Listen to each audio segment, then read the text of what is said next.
Did you buy roller skates during COVID and you had every intention of learning, but maybe other things took priority? Or maybe you put them on and you realized, I actually have no idea what I'm doing. And maybe those skates are still sitting in the cupboard right now. So if you've held on to them for this whole time, I'd say that you haven't given up on that roller skating dream just yet. You might just need a simple guide to show you how to start. So in this video, I want to show you why so many people got stuck during this skating COVID phase and exactly how I'd restart if I were you. Hey, I'm Tracy. I'm from Suns Out Skates Out, and I teach adults how to roller skate through my in-person classes and my online coaching program. I also have a free beginner workshop, which I'll link down below if you're interested. So during COVID, so many people bought roller skates with every intention to use them, but no one showed them where to start. So I think one of the biggest reasons people got stuck is they bought the skates, but no one really showed them what to focus on first. So a lot of people did what most beginners do. They jumped onto YouTube, they watched random tutorials, tried a few things from Instagram, and instead of feeling clearer, it started to feel really confusing. Thinking, what do I practice first? What do I do next? How do I not injure myself? And that can start to feel really overwhelming when you're new. Maybe you put your skates on, you had one scary wobble or a fall straight away and thought, no, that's it, I'm done, it's not for me. And for some people, that was enough to stop them before they actually started. Not because you couldn't learn, you just didn't have a good starting point. If I was starting again, I'd make it much simpler. I'd focus on a few foundational things first, like balancing, stopping, turning, getting comfortable with shifting your weight side to side, because that's what everything else builds off. The second reason that caught a lot of people off is some people thought it would feel like riding a bike. You put your skates on and it would all come back to you if you had skated when you were a child. And it probably did not feel the same way as when you were a kid with absolutely no fears in the world, because as adults, we skate differently. We've got more caution. Maybe you're thinking about your kids who need you, your job, that holiday that you've booked next week, and you don't want to show up with a broken wrist. There's definitely more at stake as an adult, so fear can come up a lot quicker.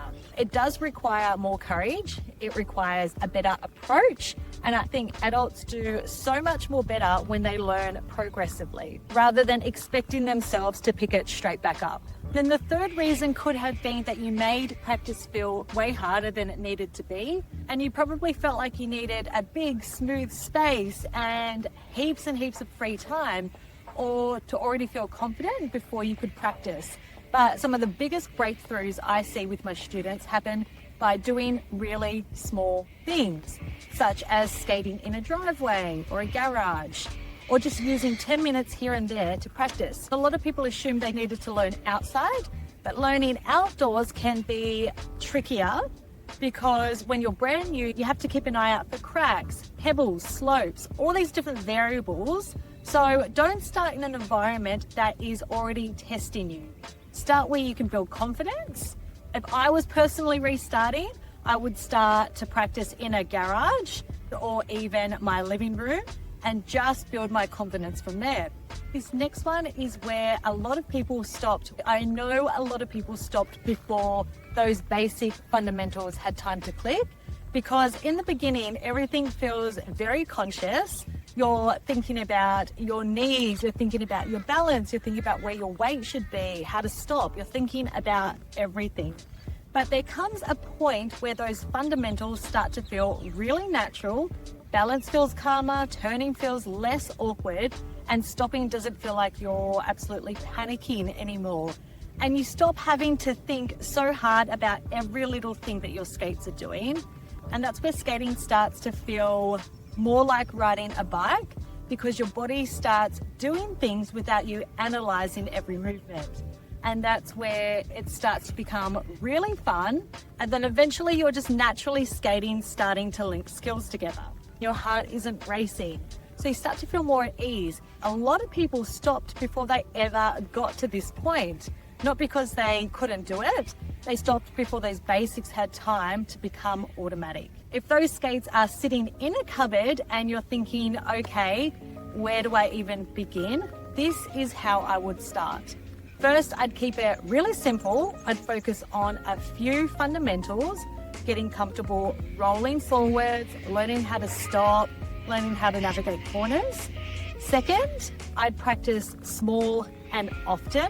So 10 minutes here, 15 minutes there. And third, I'd stop trying random things and follow a progression. So what I mean by that is learn one skill, build on it, then link it to the next. That's how your skills grow and that's how your confidence grows. So if you're wondering where to begin, you can watch this beginner playlist. These are the first skills that I would start with. And if you'd like to see the bigger framework of how I teach my students, there's a free workshop linked down below. I hope this has inspired you to give skating another go, because once you get the hang of it, it is definitely rewarding. Thanks for watching, and I'll see you in the next video.